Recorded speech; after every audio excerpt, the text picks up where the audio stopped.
everybody. Good morning. Good Shabbos. Good morning, Shabbat Shalom, Chag Sameach. Let's begin by thanking God for the gift of learning Torah together on page 63. Baruch atah Adonai Eloheinu melech haolam, asher kiddushanu b'mitzvotav v'tzivanu la'asok b'divrei Torah. V'ha'aravna Adonai Eloheinu et divrei Torah finu v'fi amcha beit Yisrael v'nihya anachnu v'tzatzeinu v'tzatzei amcha beit Yisrael kulanu yodei shemecha v'lomdei Toratecha l'shma. Baruch atah Adonai hamelamed Torah l'amo Yisrael.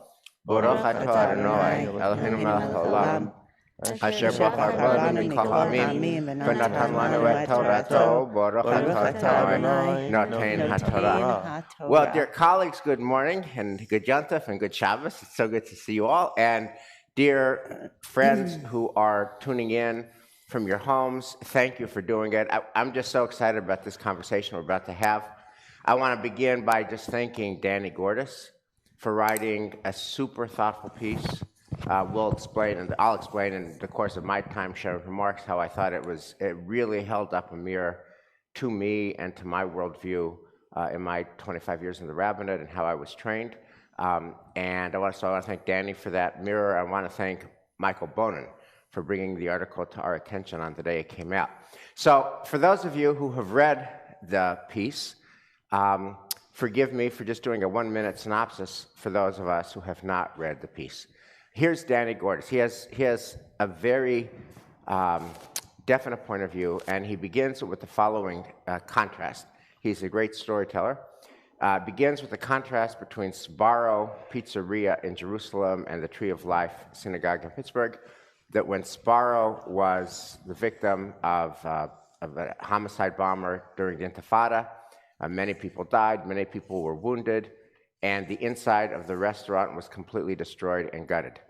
Danny points out that crews worked around the clock, and that Sbarro's was back in business within 2 months. And he points out, it's a powerful detail, that the diners who were there on the day of the attack came back to Sbarro's. Not only did they come back, they sat where they were sitting on the day of the attack. They ate what they were eating on the day of the attack. They resumed their meal 2 months later. He points out, now this is going to tick some people off royally, and one of the animating questions of the article is this a good point or a cheap shot? People will have thoughts on that. But Tree of Life was 2 years ago, approximately, and it's still not opened, not operational 2 years later. Why is that? And then, for those, again, who have not read it, he points out that Israeli Jews and Orthodox Jews who pray the traditional liturgy all get the fact that suffering, persecution, anti-Semitism, people who hate us, people who want to murder us, people who have murdered us, is part of our landscape. It's part of our daily landscape. It has happened, it does happen, it will happen. And if you're an Israeli Jew, you get this. And if you're an Orthodox Jew and you daven, I'm using the categories he used in the article, and you daven this out, you get it. And therefore, when it happens, you're not surprised. When it happens, it kind of confirms what you've been thinking all these days, all these years anyway, and you respond with resilience. But he points out that non-Orthodox American Jews, that is Temple Emanuel, Conservative, Reform, Reconstructionist, Post-Denominational, Renewal, we don't like talking about suffering, persecution, the pogroms. And just to give you an example, just to get the flavor of it, he talks about 2 particular prayers that Israelis get, that Orthodox people get. It was in your handout. One is Tachanun. This is every day. This is every single day. We have sat and wept as we recalled our kin who were slaughtered, suffocated, burned to ashes in the time of our deepest distress. Do not forsake us, Adonai, our God. Do not turn away from us. So we got people being suffocated and burned to ashes every day in our daily prayers. And by the way, P.S., just footnote, we say this prayer. Tachanun, we say every day. That the Jewish calendar has it said. We say it right here from the Gantt Chapel. But many congregations, he points out, don't say that. Who needs to talk about burning to ashes in the day of our deepest distress? The other prayer, and this is really worth noting, is a prayer called Av HaRachamim, which means father of compassion. This was written in the medieval ages during the Crusades when our communities were being butchered to death. And it's kind of a very, it's called Father of Mercy, and the mercy is the mercy of revenge. The mercy is the mercy of getting even, and it's a very vengeful, bloody prayer. I just want to read you, and I'll tell you what our movement has done with this. V'omer yadin bagoyim moleg viot, mochatz rosh al eretz rabbah. We believe in a God who's going to do judgment on the goyim, the goyim who hate us. Mochatz rosh, we're going to crack their heads. The people who hate us, we're going to crack their heads. And then minachal baderech yishteh al kenyerim rosh. And then we're kind of, after our bloody day of vengeance and cracking heads, we're going to drink from the brook. Yes, yes. That's every Shabbos in every traditional Orthodox synagogue. Danny points out we've taken that out, and that it's been banished to the back of the book. It's in the special prayer section where it's been duly exiled. It never sees the light of day. And he points out that the commentary to Lev Shalem, our current Siddur, says this used to be relevant when there used to be communities that couldn't protect themselves, the implication being it's no longer really relevant. And I just want to also point out that even when it's banished to the back of the book, the editors took out the last line about cracking heads and drinking from the brook and, yes, vengeance, just can't handle that. And then he points out that as a result of this difference, that we don't like persecution, we don't want to talk about it, it's not our world. We're Americans. History is what happens to other people. It's other people, other Jews, other communities who dealt with suffering. We're Americans. We don't have to deal with this. As a result, when suffering happens, we are, in the progressive communities, ill-equipped to handle it, versus when it happens in the Orthodox world or the Israeli world, they get it, they're not shocked, and they're more resilient. That is his basic point for those who haven't read it. So what I want to do first is a quick whip around to ask you guys, and if you feel like I haven't been fair in the summary, correct me and tell me what you think. Do you basically agree with him? Do you not agree with him? Do you like this piece? Do you not like this piece? Do you hate this piece? What's your basic reaction? Elisa Berger. So one small tweak I would say is I think one of the points he makes in the article is that the revenge inclination is for God, not for us. That we are not personally going to do that. God will do that, and I think that's an important distinction. That the texts don't advocate Jews going out and doing anything to exact revenge. But what we worship, we do. We become our prayers, by the way. Oh, okay, but he does make that. He Right. makes it a point to make that distinction in the article, and I think to take him seriously, I really disliked it strongly. I don't feel like the way that he describes the Tree of Life synagogue is fair, and the way that he assesses their return or their vitality, the criteria by which he's judging feels problematic to me, and I don't agree with his conclusions. Okay. Michelle, by the way, he married you. He did. And so I love Danny. I find him very thoughtful, and in this case, I think he has a really valid point. If I look at my religious school upbringing, it was all Holocaust all the time, deeply in the we have suffered, they have killed us, we have died, and there was a big rebellion and part of what drew me to the liberal Jewish world, a big rebellion against that ethos to say we need joy. We need to find joy. We need to find good things, and that Judaism's strength lies. I mean, it's good to talk about it today, right? Here we are in our season of joy.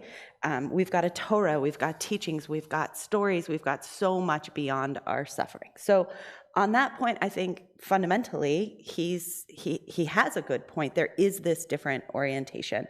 But I found it odd that this article feels, although he uses a prayer about the coronavirus as his example, I would have thought it was written 8-10 months ago. It feels not quite of our time, and I'm happy to talk more about that later.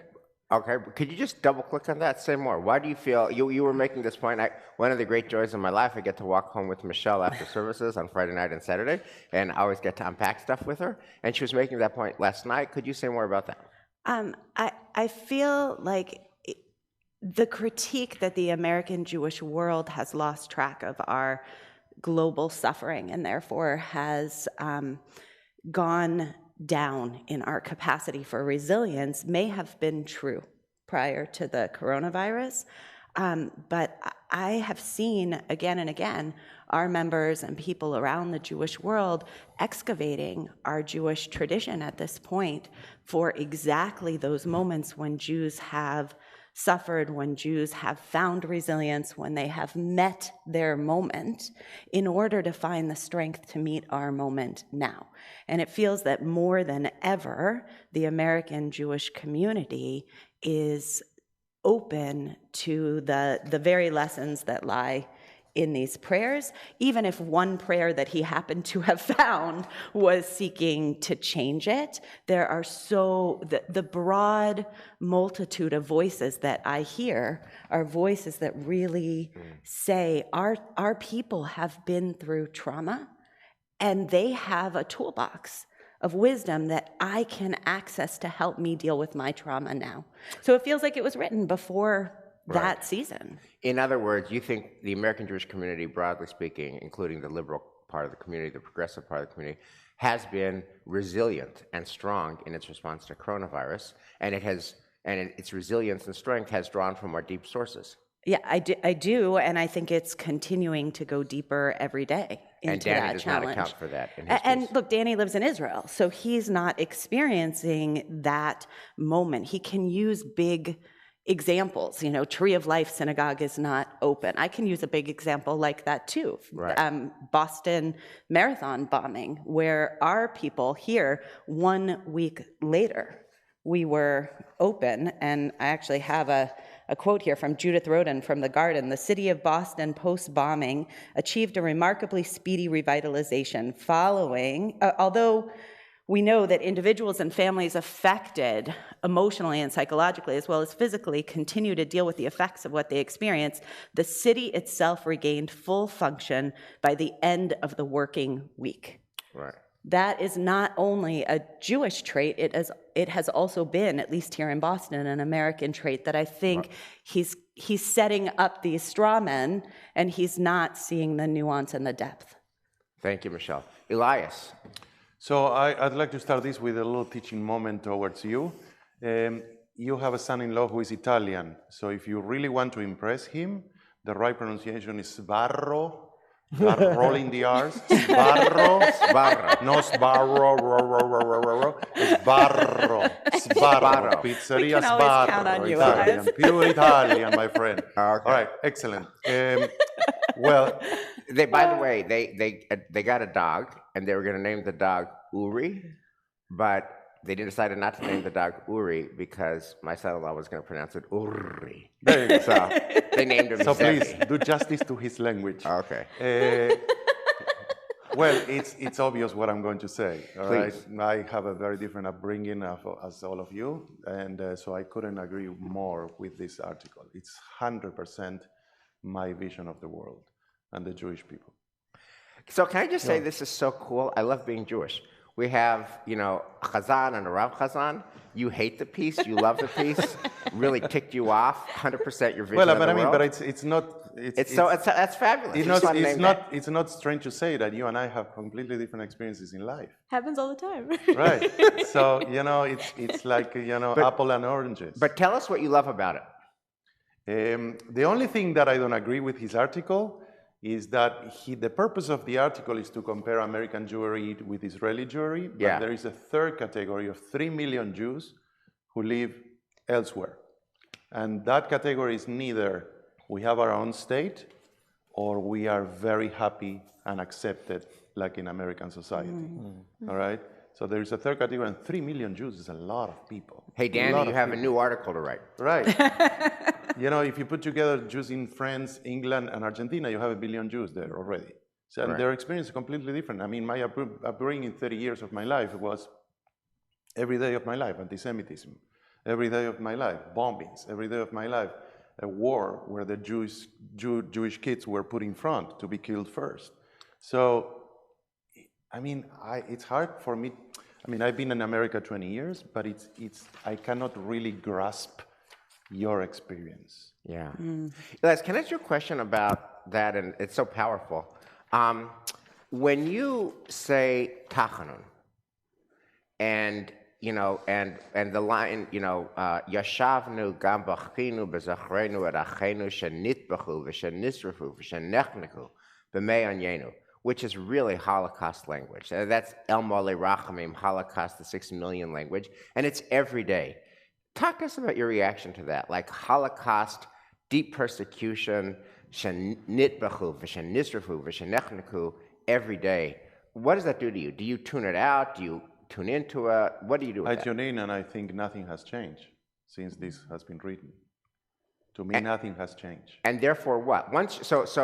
Therefore, we have resilience. I mean, I don't know if you were part of that conversation, Michelle, but I remember vividly walking in Auschwitz through the train tracks and talking to temple members and saying, looking at the sky and saying, what would have happened here if the Israeli force would have existed in those days? Would they come and bomb the whole thing? And therefore not so many Jews would have died? And that's not what we do. Basically, after, now we have an Israeli army and air force that is so strong. We don't go back to Germany and bomb Germany. We don't go back to Poland and bomb Poland because what they did to us. So this idea of revenge and what's the expression of, Machatz Rosh. Yeah, the skulks, and it doesn't happen. It's not part of our DNA, whether you're American, Israeli, or Argentinian. Okay, so that thing of revenge, it doesn't happen in our Jewish people. It's more what you are saying about God rather than we human beings, Jews, go and do revenge. Right. And basically, to me, what asking your question is, yeah, I mean, I can go back. I believe that I have a strong identification with massacres that occurred to Jewish people throughout history because I see myself there. I see myself on my experience growing up and the bombings and everything that happened down there. So, to me, the Crusades are not ancient history, it's everyday life. So, Elias, let me ask you this question. You're 30 years in Argentina with that background, and you're 14 years here at Temple Emmanuel. Are we doing it right vis-a-vis our kids and our families? Are we dealing with the persecution, the suffering, et cetera, well, in your opinion, or not? I mean, it's a little bit, we've got the pandemic for the last 8 months, but let's go pre-pandemic. If we're having this conversation. I think we can do more. You know the phrase, Zachor Mashiach Lecha Amalek? Yeah. So we don't do enough with that. We don't teach enough about Holocaust. We don't teach about, Jewish history and the impact of persecution. I don't think we do enough. But Elias, let me ask you this question. Let's say I'm a kid in Newton.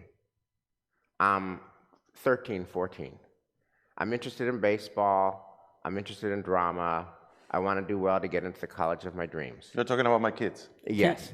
and I sing, okay. And now you're going to give me a great offering of the Khmelnytsky massacres and the pogroms and the Cossacks and the persecution, and you'll top it off with the Holocaust. And then you'll top it off with the Holocaust and end that we still have people who hate us. Now here's my question. Why would I sign up for that? You are making a fair point.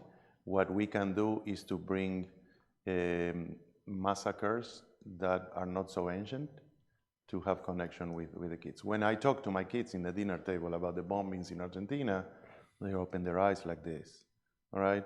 We can talk about things that happen in Israel, everyday life. But I mean, to a certain point, I agree with you. So let me pivot, and Dan, I got to hear your voice in a minute, but let me just pivot to Lisa, because you do so much work with our teens. That 13 or 14-year-old who's choosing between baseball, theater, drama, social stuff, and trying to do well in school. And now we're offering, Khmelnytsky massacre, pogroms, Cossacks, topped off with the Holocaust. How do they view that? And you as a rabbi, how should we sell that? Yeah, so I think one of the deepest challenges, our context inspires our understanding. And I think the difference when these liturgies were written, liturgies of suffering and of head bashing and of deep pain, one of the things that made Jewish suffering of antiquity come alive was the suffering in the present. And that open-heartedness to brokenness and to impossibility helped people to imagine what the people that came before them felt and experienced in those moments of trauma. And our kids don't have that at all.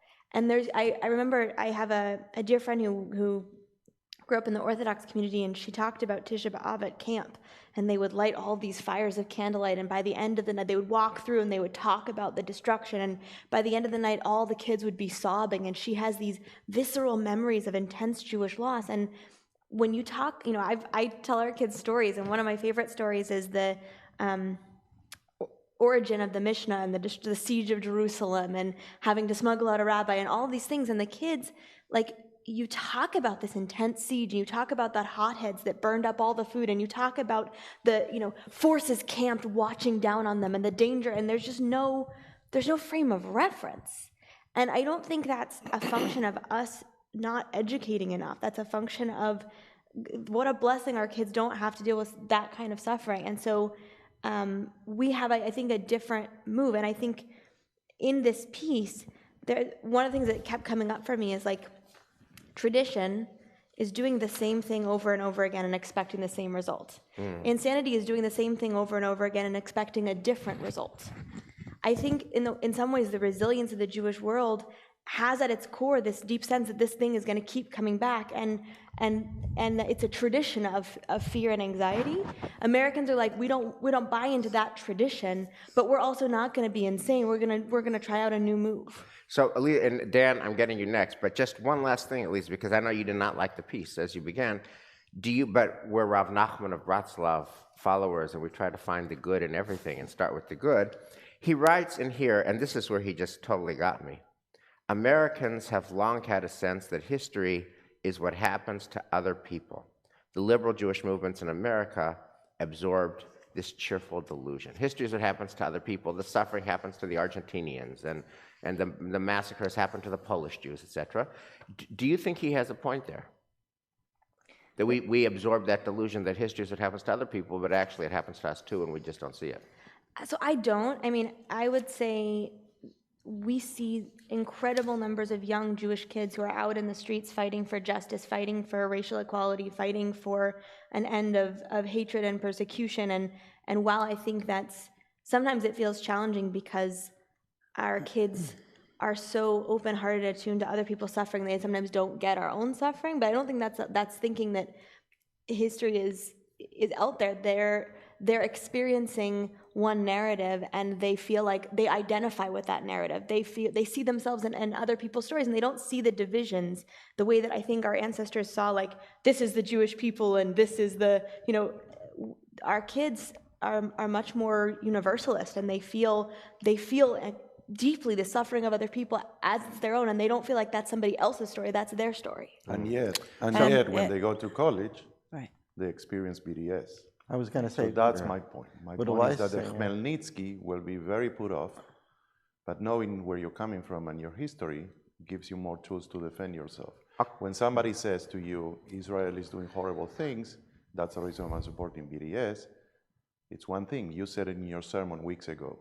But when the anti-Semitism comes from its core, we need the tools to defend ourselves. But I think there's also a big wake-up that's going on right now. Everything you just said was and is true, and everything that Danny is saying in this article also was and is true. Their critiques, the critique that he makes, I think our children were so comfortable that they didn't encounter all of that. There's a way in which the pandemic is taking those raw sensitivities that they have and that we have and igniting them in a different way. And as they're being ignited, we're no longer outside of history in America, having history happen to other people. Our children, at least in my household and the households I encounter, these kids understand history is happening to them right now, and it's new. That has not been the case. Yeah. So that's where I feel like this article and this comment is dated. Danny, that's 2.0. Put the pandemic more central in this. I think it's a really good point, Michelle. Dan Nesson, sorry, love you. Want to hear your piece on this take. Thank you. I'm with Elias. I love this piece. I think he's exactly 100% spot on. I think that when that quote that you said about that other people live history and we don't is really, really true. I believe that 100%. And it's like what Eliza was saying about college campuses. You know, there are so many Jewish kids now that are pro-Palestinian, that are pro-BDS because they're getting a narrative about Israel. They don't because they've lived with blinders. They've lived with the sense that it doesn't happen to us; it happens to other people. So I think you're right, Elisa, a little bit about his being a little bit unfair about the Tree of Life Synagogue.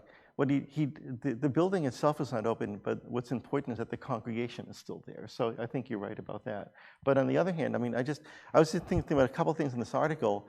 It's been over 20 years since I've been to Auschwitz, but one of the things that really stuck with me was there was a bakery that the Jewish inmates used to be able to work at. And when during some moment when they were later going through the building, they found carved into a wall the text that you find at the bottom of the second page of this article. This is what the Jews wrote while they were in Auschwitz. Look down from heaven and see how we become an object of scorn and derision among the nations. We are regarded as a sheep led to slaughter, to be killed, destroyed, beaten, and humiliated. Yet, despite all this, we have not forgotten your name. Please do not forget us. That's what the Jews in Auschwitz were praying. They wrote that text from Tachanun, right? So even there was a sense of connectedness and resilience. So I think there's no question that, to me, he's 100% right. And the other thing I want to say that, Elise also mentioned that he said that in the article, to some effect, is that the text doesn't say that we do revenge, that it's really God that does revenge. I think that's just an excuse for human feelings. I think that's in a certain way, because when we say, well, God's going to exact revenge, that's really us wanting revenge. And then I think about, also think about Tisha B'Av. There have been so many settings of Psalm 137, musical, other renditions of it. Virtually nobody, right, includes the last verse, which is, "Happy are they that bash the heads of their children against the rocks." Right? People don't set that text. They ignore that. Right? So I think that's at our peril as a Jewish people. The other thing that maybe this is just a generational thing, but I'm thinking that that our youth are just not connected to traditional Jewish life. I think that it's really important that so many of our younger kids are so involved with other people's struggles that they're ignoring our own. And the other thing that you talk about the pandemic, we talked about that and how that's bringing us closer. Again, that's great, except for me, it's ignoring the fact that until the epidemic hit, there was rising anti-Semitism in this country, and we ignore that at our peril. So fighting for other people's justice, let's fight for our own justice. Ignoring anti-Semitism, let's not ignore that. Let's not ignore that. Let's not use the coronavirus as an excuse for letting us feel pain. We need to feel that pain as Jews. So, wow, guys, thank you so much for this. I wanna bring many of our comments together to a point by asking you, popcorn style, to respond to this, I thought, very thought-provoking piece of his essay, where he contrasts traditional Tisha B'Av liturgy to an adapted modern liturgy written by a conservative rabbi. What page? So it's on page, I don't even know because it doesn't have pages on it, but I'll just read it to you. This is traditional Kinah, traditional Elite Zion liturgy. Lament Zion and her cities like a woman in her labor pains, like a maiden girl in sackcloth for the husband of her youth, for the wounds and many blows with which her sainted ones were struck, and for the smashing upon the rock of her babes, her young ones, for the joy of her enemy rejoicing over her downfall, and for the torture of those once free, her noblemen, her pious ones. That's Elite Zion, that's traditional liturgy. This is the modern one that's done by two American Jews, Daniel Olson and conservative Rabbi Benjamin Goldberg, which is Wail, O Zion and her cities, as Torah trapped in all of its arcs, and like its scroll left alone, unread, each letter distant from her thirsty ones.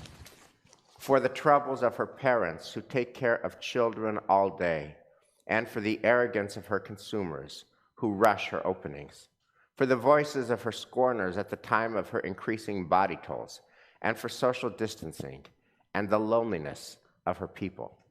So let me start with you, Dan and Elias, and then we'll go to Michelle and Eliza. What's your reaction? If you do you like that change? Do you not like that change? What do you think of that liturgy? Would you pray that liturgy? I wouldn't. You would not. Yeah, I'm much more of a traditionalist. And again, I think this is a move away from this is a move towards universalism and away from particularism.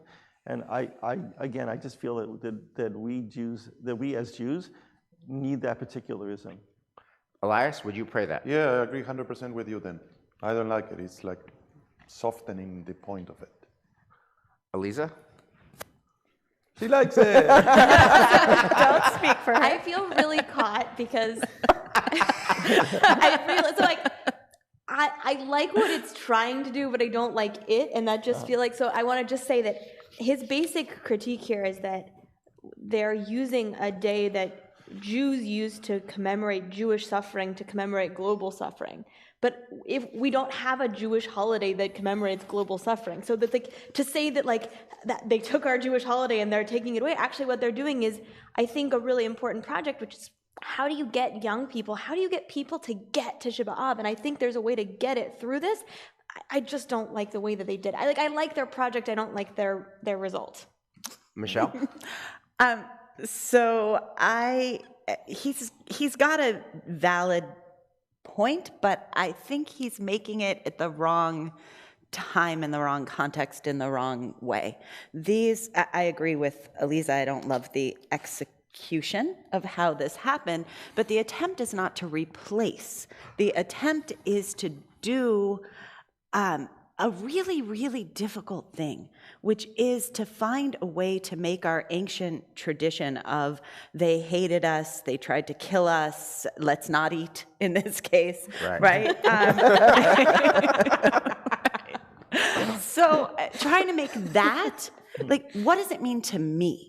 How do I wake up for it? And I do believe that there is right now, in the middle of the coronavirus epidemic and pandemic, that we are experiencing a wake up in a very different way. His really profound point about Americans sort of wanting to take this long nap from history, I think is so accurate. And suddenly we're hitting up against the wall that we can't. And when we can't, what do we do with that? So I think the rabbi and the Daniel Olson who wrote with him are trying to make that connection, right? This ancient holiday speaks to you. Here's the context by which you can access that, and therefore it can help you to find your resilience and your trauma. I don't believe that the execution of it works, at least not for me. It clearly didn't work for you, Danny. But I don't think it's representative of all American Jewry. Okay. So I want to just weigh in on why I loved it, and because I haven't shared my substance of it yet. I just think I'm 59. I went to the seminary from 93 to 97. And I grew up in an age, and I was trained to not talk about anti-Semitism, to not talk about Jew hatred, and to really, the Holocaust, give it one day, Yom HaShoah, period. And here's the story that takes it. I was trained on this, right? The star rabbi, of my generation, like the best rabbi, the most illustrious conservative rabbi of my generation, is David Wolpe. And David Wolpe has abundantly earned that honor. And he was actually at the seminary when I was at the seminary. He was an assistant to the chancellor, right?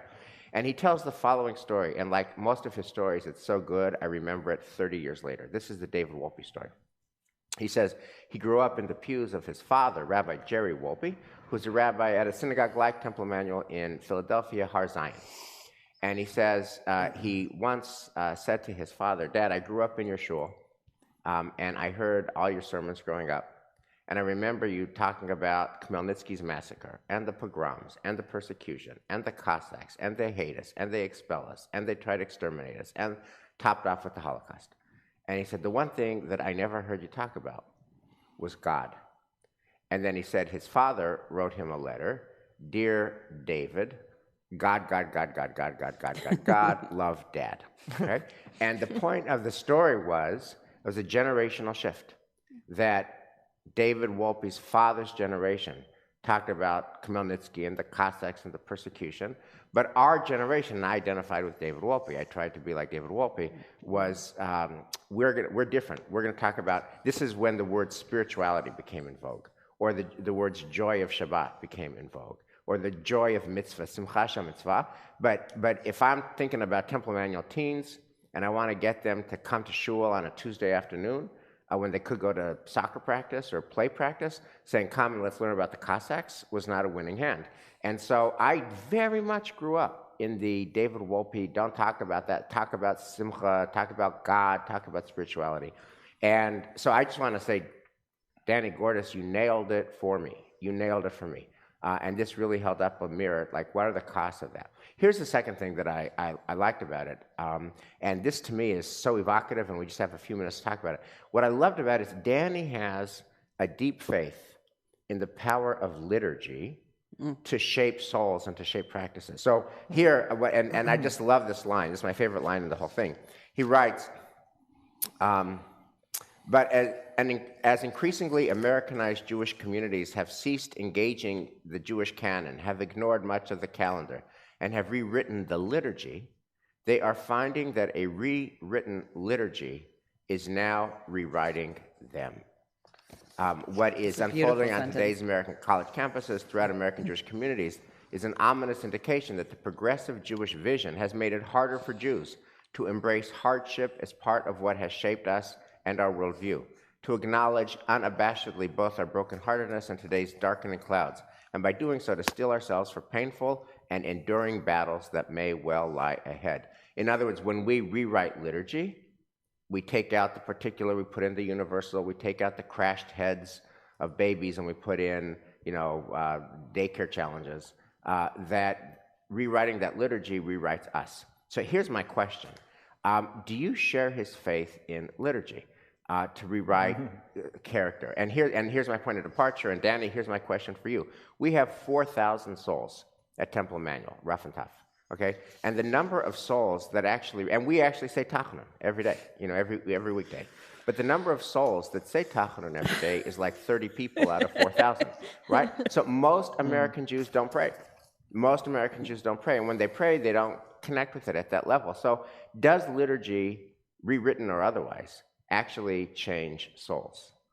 I'm verklempt. Please comment. I would say, based on the numbers, no, but alterations in liturgy reflect the mood of the Jewish community. So like this new Eli Tzion, and when we look at our machzor, and I compare that to the Adler machzor which I grew up, our machzor is missing like 90% of the text. So there's so much that we've taken out and rewritten and changed as a reflection. And again, I think it's just because I think that by doing that, we're actually not seeing the full picture of who we are as Jews. Other folks? Anyone else?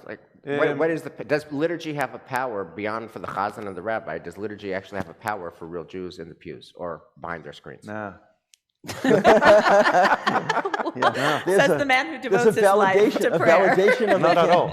No, I'm reflecting on my own experience. I didn't need the liturgy to see myself in struggle in the Jewish community. It was experiential. It wasn't about praying and about reading the book. Then when I went to the book and I read the words of the Tachanun, I said, wow, that's me. That's what happened on July 17 in Argentina when the bomb of the Jewish Community Center happened close to the Tisha B'Av. So for me, Tisha B'Av has a special connotation. But it wasn't the words in the liturgy that changed. I think that what he's saying, it's very clever and it sounds really good. It's not true, because 80%, 90% of our congregants don't care the way it's written in the book. Yeah, And the that's percentage- right. I love what he says. It's just super poetic. Right. Super poetic. But because our members are so indifferent to liturgy, they don't pray. I mean, I can't tell you how many people. I just ran into somebody yesterday who was dropping off his machzor. And he's a lovely person, been a member of our shul for many, many years, active person. He says, services never really do anything for me, but I love this class, I love this conversation, I understand it, I connect with it, but the prayers I don't connect with, and it's because of that, and I think what he says is broadly shared. That's my question about Danny's belief in the power of liturgy to rewrite our character. So I believe deeply in the power of liturgy, but the challenge that we have is his whole frame of rewritten liturgy. All of our liturgy is rewritten liturgy. So that's a false dichotomy. Our liturgy is rewritten. Now, the difference in our people is that there was a time where our people were actively engaged in the process of rewriting liturgy, and liturgy was rewritten in real time, every single services. You had bits of the service that would remain constant, but a lot of the surface was always being changed and always being innovated. We lost that tradition, and now we're going back to it, and he's saying that because we've gone back to it, that's causing us harm. I would argue that the most creative Jewish place in the world right now is happening in the United States. The most creative, engaging thinking about how you can reshape Jewish community is happening here. I mean, Micha Goodman talked about, how cool would it be to have Jews from Israel coming here experiencing, and then American Jews going there and experiencing, and have this conversation rather than Israel being the Mecca and the only place. Right. What's an example that gives you that kind of hope that's happening here? That's happening here? Yeah. Lab Shul, the kitchen, Romamu, you're looking at music, you're looking at One Table, you're looking at Honeymoon Israel, you're looking at social justice projects, you're looking at young Jews who are rewriting liturgy to be gender neutral, to come up with language that reflects their identities, to come up with language that reflects God in a different way. I mean, you could go on, and artwork, the Jewish Studio Project in California, where it's an art-based spiritual practice. There's so much happening here. What makes you feel that it's only happening here? I'm not saying it's only happening here, but I am saying that I think that a lot of the Jewish world leans traditional, leans we want to maintain and perpetuate tradition, and there's a lot of innovation. It's not that there isn't innovation happening in Israel in the spiritual world. It's not that there isn't innovation happening in Argentina. I just think that there's an American story which is about Jewish creativity, and it that feels this like does not tell. Danny Gordis feels like he's judging Judaism on the basis of adherence to traditional practice, and if you judge it in that way, of course it comes out looking this way. But if you're looking at engagement, if you're looking at people being a part of co-creating Judaism, I think this falls flat. Danny, when you rewrite this, talk to her. I think that's a super thoughtful critique. I think I agree with you to a certain point. I think it's still a minority. Minority or not, it's happening, right? Right. If you're looking at it on the global Jewish background, and you're saying if we just put pin marks of cool, innovative communities, Yeah. I would say that a majority of those are happening here. I mean, just to say, if you think about Ikar in Los Angeles, or you think about the kitchen in San Francisco, where my kids belonged, and Ikar, where Jordy belongs, those are fantastic communities. They're cutting edge. They're thriving, they're strong, they're resilient, they're amazing. In the history of the Jewish people, you can't find more amazing communities in the kitchen and Ikar. They're amazing communities, and I think you're right. They probably don't say Tachanun, and I'm sure they don't say Avarachamin, but that doesn't mean that they're not amazing, strong, resilient communities. I think that's a very fair critique. Michelle? I think the art of life is timing, and the timing question really matters, because what happened to Elias in Argentina when he picked up his prayer book and saw himself reflected in those words had to do with your life, your context, where you came from, and you fell in love with a tradition that had something to speak to you. I'm thinking about yesterday when we were walking in circles around this room, and we were reciting these prayers. Right, my prayer. You're going too slow. She was laughing me. Right. Hey, Michelle. I started going counterclockwise. Most of our members do not know what you were talking about. So They literally have no idea. So could Hoshana you- Rabbah, our favorite holiday, where we get to walk around in a bunch of circles. And then, I love this, it is the best mitzvah that Jewish tradition has. We get to beat the plants to stand for our sins. And there's something just incredibly, that's relatable. I took that one home to the sukkah. My kids love that mitzvah. And by the way, I hate that mitzvah, and I don't do it. I mean, I was here, but when it came time to beat, not for me. But that's all about speaking to Jews. who you are in the context where you are, right? Yeah. When you say you're going to do this very concrete physical act, and you say that to a 7-year-old's like, yeah, give me that, I'm going to go. When you say Chmielnicki massacre to somebody who is experiencing trauma in their life, they say, yeah, let me hear more about that. Let me lean in.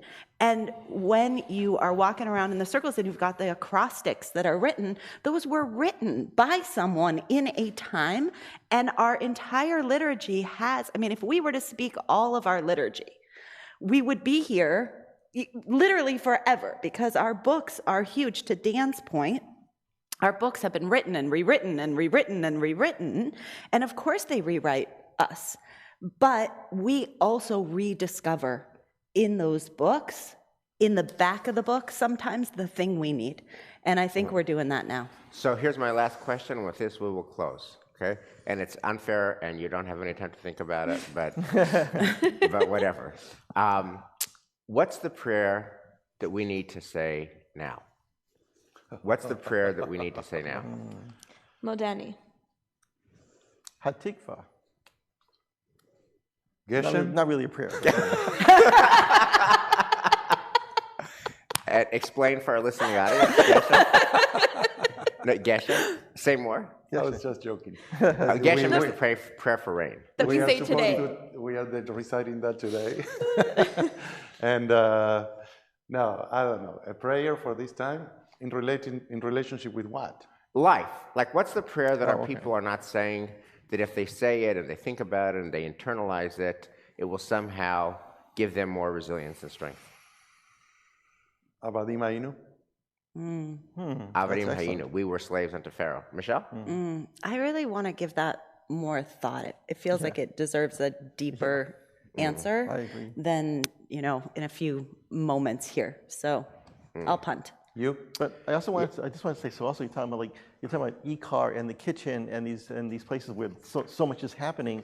But again, these are smaller communities. Does that help the Jews in Lincoln, Nebraska? Well, let me give you an example. Yeah. Prior to, Reb Zalman Schachter Shalom Aleichem Shalom, who founded the Jewish Renewal Movement in this country, came up with the colorful tallis that LISU often wear, the white with all of the colors that are based in Kabbalistic and mystical understandings. The colorful tallis originated here, that all of our, how many of our B'nai Mitzvah students show up in like bright blue or bright purple or homemade or ribbons or tie-dye, all of that happened here and spread outward.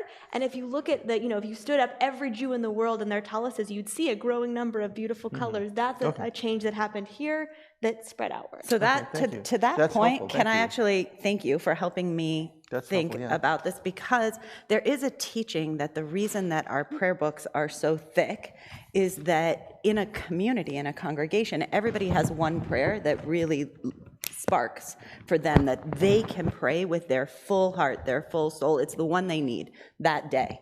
And it's only when we join together as a full Jewish community and we hear the panoply of those voices that we can have true and authentic prayer.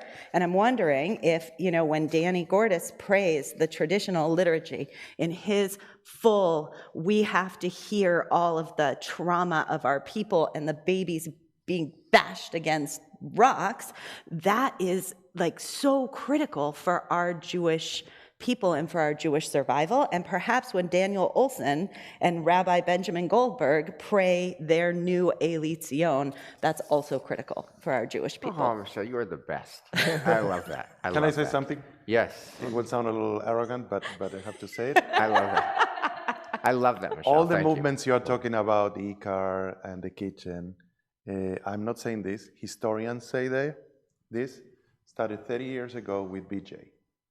B'nai Jeshurun were the pioneers Right, right. of the new way of It looking all at That's not comes true. back to Buenos It's Aires. 100% It goes back true. to It is Revolve, it goes back to 100% Karl true. Bach. No. No, it's 100% true. Read Argentinian. any kind of articles done everywhere. It says Right. BJ shaped the new way of synagogue life. I wanna do an And it was article. done by 3 Argentinians. So I'm Yes, sorry. go. So here's No, it happened here in America with some help of Argentinians. So folks, I wanna end with a question for you back home.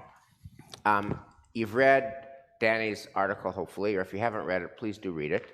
I just think it's super thoughtful and holds up a mirror. It's just so interesting, the differences here.